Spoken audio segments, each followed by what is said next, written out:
तो साथियों, फिर से आपका स्वागत है हमारे YouTube channel maths with Manikant में। हम हाइट एंड डिस्टेंस से भी आपकी सभी क्वेरीज करेंगे शांत। आप सब्सक्राइब करिए मेरा चैनल मैथ्स विद मणिकांत। तो आज का हमारा अपना जो टॉपिक है वो ऊंचाई और दूरी का है, यानी कि हाइट एंड डिस्टेंस का है। चलते हैं सीधे प्रॉब्लम्स की ओर। प्रॉब्लम है from a point of the ground 40 metre away from the foot of the tower the angle of elevation of the top of the tower is 30 degree and angle of elevation of the top of a water tank on the top of the tower is 45 degree. Find the height of tower and depth of tank. बहुत आराम से relax होकर के प्रश्नों को solve करेंगे। आप video को यदि पूरा देखते हैं तो यकीन मानिए कि आज के बाद आपको हाइट एंड डिस्टेंस का कभी भी कोई प्रश्न कठिन लगने वाला नहीं है। तो चलिए, कहते हैं from a point of the ground 40 metre away from the foot of the tower. समस्या ये होती है कि आपको जब सीधी लाइनों में टावर बना करके और ट्रायंगल बना दिया जाता है तो आप परेशान होते हैं कि ये फिगर कैसे बनते हैं। तो सबसे पहले मैं आपको समझाऊंगा कि फिगर कैसे बनाते हैं। इस प्रश्न को पढ़ने के बाद पता चल रहा है कि ग्राउंड में कोई टावर खड़ा हुआ है। आप हमारे इस सिस्टम को देखिए, हमने यहां एक बताने का प्रयास किया है। मेरे हाथ के नीचे तक ये आप मानिए कि ग्राउंड में खड़ा हुआ कोई टावर है। ये टावर वर्टिकली खड़ा हुआ है, हिंदी में कहें तो ऊर्ध्वाधर खड़ा हुआ है। ये कहते हैं कि 40 मीटर अवे, इसके फुट से फुट यानी उसके पैरों के पास से 40 मीटर अवे, ये जो रेड कलर से एक वायर दिख रही है, ये मान लीजिए ग्राउंड में 40 मीटर दूर यहां पे कोई पॉइंट है। इस पॉइंट से द एंगल ऑफ एलिवेशन, उन्नयन कोण जिसे हिंदी में कहते हैं, एंगल ऑफ एलिवेशन क्या है हमारा? एंगल ऑफ एलिवेशन हमारा कितना है? वो है 30 डिग्री। मीन्स यदि हम यहां से इस पॉइंट से यहीं तक टावर है हमारा, इसको ऐसे देखते हैं तो ये मेरा जो एंगल है, ये एंगल ऑफ एलिवेशन कितना है? 30 डिग्री है। ठीक, हम इस 30 डिग्री के लिए, इस एंगल के लिए ये ब्लैक कलर की चिमटी लगा देते हैं। आप समझिएगा कि इस जगह 30 डिग्री का एंगल ऑफ एलिवेशन बन रहा है। आगे कहते हैं of the top of tower is 30 degree and the angle of elevation of the top of a water tank. एक वाटर टैंक है, मान लीजिए हमने कहा ना कि टावर आप मानिएगा बस यहीं तक है, मेरे हाथ के नीचे तक। ये जो हाथ वाला हिस्सा है, यहां पे एक वाटर टैंक है। मैंने एक वाटर टैंक के लिए एक रेक्टेंगुलर ब्लॉक यहां पे लगा दिया। आप मान लीजिए अब ये क्या है? ये है वाटर टैंक। ठीक, अब वाटर टैंक है, इसमें पानी भरा हुआ है, कुछ इसी तरह का वाटर टैंक है जो किसी टावर के ऊपर बना दिया गया है। अब कहते हैं कि उसी पॉइंट से the angle of elevation of the top of a water tank is 45 degree. इस पॉइंट से अब इसके टॉप का जो एंगल ऑफ एलिवेशन है वो कितना है? 45 डिग्री है। यहां से यदि अब हम इसको देखते हैं इसके टॉप से, तो अब हमारा ये एंगल ऑफ एलिवेशन कितना हो जाता है? ये 45 डिग्री हो जाता है। पहले वाला यहां तक था, वो 30 डिग्री था, बाद वाला यहां तक है जो कि कितना हो जाता है? 45 डिग्री हो जाता है। अब देखिए ये फिगर है, इसी फिगर को हम लोग अपनी नोटबुक में या मैं यहां पर इधर व्हाइट बोर्ड में बनाऊंगा और उसी के बेसिस पे मैं प्रॉब्लम को सॉल्व करूंगा। तो मुझे लगता है कि इतना देखने के बाद में आप फिगर बनाना पूरी तरह सीख गए होंगे। अब इसी फिगर को मैं कहाँ बनाता हूं? मैं बनाता हूं इस बोर्ड पे। चलिए, तो इधर बना लेते हैं। तो पहले ग्राउंड है, ये हॉरिजॉन्टल लाइन से हमने किसको दिखाया? ग्राउंड को दिखाया। ठीक, ग्राउंड में ये एक टावर खड़ा हुआ है, इस टावर का एंगल ऑफ एलिवेशन मैंने कितना दिखा दिया 30 डिग्री। इसके ऊपर कोई ये वाटर टैंक है, इस तरह दिखा दीजिए, आप थोड़ी विड्थ में भी दिखा सकते हैं। ठीक, ये जो वाटर टैंक है इसका जो एंगल ऑफ एलिवेशन है इसी पॉइंट से अब वो कितना है 45 डिग्री है। ये हाइट ऑफ द टावर आप स्मॉल एच कह दीजिए और इसे आप height of the depth of the water tank capital H कह दीजिए। ये डिस्टेंस आपको पता है 40 मीटर अवे, तो 40 मीटर अवे कहां से, from the foot of the tower. ये है फुट टावर का यानी पाद बिंदु जिसे हिंदी में कहते हैं। इनका नाम दे दीजिए A B C and D. अब सॉल्व करते हैं इस प्रॉब्लम को, इस सिस्टम को। अब हम यहाँ से कर देते हैं और प्रॉब्लम को सॉल्व करते हैं। फिर से मैं थोड़ा सा नाम इनका दे देता हूँ। ये पॉइंट है ए, ये पॉइंट है हमारा बी, ये है हमारा सी और ये है हमारा डी। ठीक, दो ट्राइंगल दिख रहे हैं, इन दोनों ट्राइंगल में मुझे बेस पता है और परपेंडिकुलर मुझे फाइंड करके लाना है। तो परपेंडिकुलर और बेस tan थीटा का ट्रिग्नोमेट्रिक रेशियो होता है। तो हम कहेंगे इन ट्राइंगल, यहां से सॉल्यूशन मैं कहूंगा in triangle A B C D, ये वाला ट्राइंगल ले लेते हैं। इसमें हम tan 30 का फार्मूला अप्लाई करते हैं, लिखते हैं tan 30। तो परपेंडिकुलर अपॉन बेस, परपेंडिकुलर है हमारा h, बेस है हमारा 40। यहां से tan 30 की वैल्यू हो गई √3 इक्वल हो गया h upon 40। √3h cross multiplication किया इक्वल 40 हो गया, h की वैल्यू आ गई 40 अपॉन √3। यहां से √3 का मल्टीप्लाई नीचे और ऊपर दोनों जगह कर देंगे तो h इक्वल 40 अपॉन 3, साथ में √3 आ गई। √3 की वैल्यू होती है 1.732, इसका मान मैंने रखा, मल्टीप्लाई करेंगे 3 से डिवाइड करेंगे तो 23.09 आएगा। इसे आप 23.1 अप्रॉक्स लिख सकते हैं।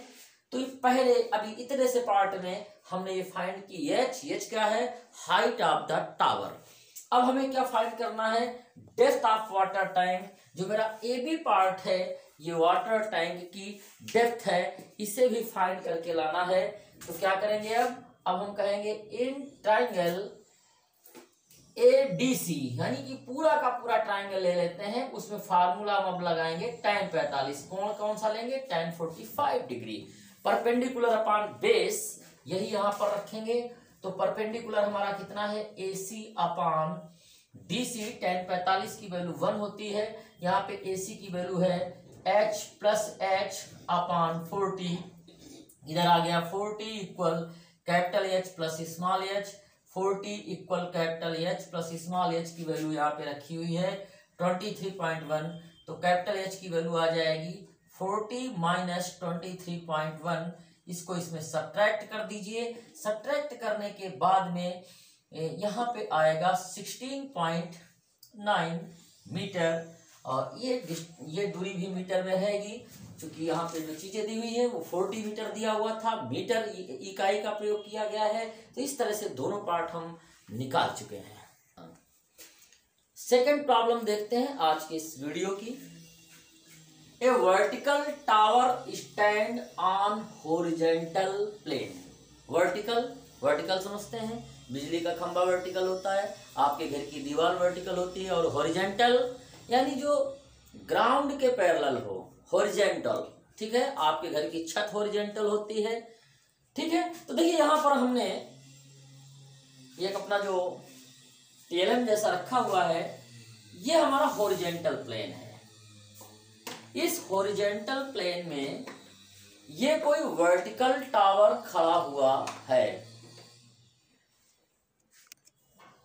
और ये पोल वर्टिकल पोल है। वर्टिकल मीन्स ऊर्ध्वाधर। अब जरा देखिए ए वर्टिकल, तो a vertical tower stand on horizontal plane. ये हॉरिजॉन्टल प्लेन था, इसमें कि वर्टिकल टावर खड़ा हुआ है यहां से यहां तक, इसे वर्टिकल टावर समझ लीजिए। ए वर्टिकल फ्लैग स्टैफ, और एक फ्लैग स्टैफ यानी झंडा लगा हुआ है, वो भी वर्टिकल ही है। ऑफ हाइट 6 मीटर, ये 6 मीटर हाइट का है, यहां से यहां तक की इसकी जो हाइट है ये 6 मीटर है। ये पूरा है झंडे का डंडा, यानी झंडा लगा हुआ है। At a point on the plane, plane वो प्लेन नहीं उड़ने वाला, प्लेन मीन्स एक समतल। At a point on the plane the angle of elevation of the bottom of the flag step is 30 degree. जो फ्लैग स्टेप है इसका ये बॉटम होगा, ये टॉप होगा। इस बॉटम का एंगल ऑफ एलिवेशन ग्राउंड के किसी पॉइंट से ऐसे देखा गया इस बॉटम को, तो ये एंगल ऑफ एलिवेशन ये वाला 30 डिग्री का है, हिंदी में जिसे उन्नयन कोण कहेंगे। तो हम इतना फिगर बना ले, इतना बना लेते हैं कि इतना, और ऐसे इसे मैंने कहा कि ये है एंगल ऑफ एलिवेशन 30 डिग्री का, और यहां पर ये फ्लैग स्टेप लगा हुआ है, ठीक जैसा कि फ्लैग स्टेप देख रहे हैं। तो बॉटम का एंगल ऑफ एलिवेशन 30 डिग्री था, and that of the top of flag step is 60 degree. तो ये जो टॉप है फ्लैग स्टेप का वो कहां पे है, यहां पे है, ठीक। तो यदि इस जगह से लेकर के इस जगह से लेकर के यहां तक, यानी इसको मिलाएं, इसको पकड़ो बेटा, फ्लैग स्टेप को ही पकड़िए आप केवल। तो देखिएगा अब जब हम फ्लैग स्टेप के टॉप को देखते हैं तो ये एंगल ऑफ एलिवेशन है, ये दूसरा वाला ये 60 डिग्री का है।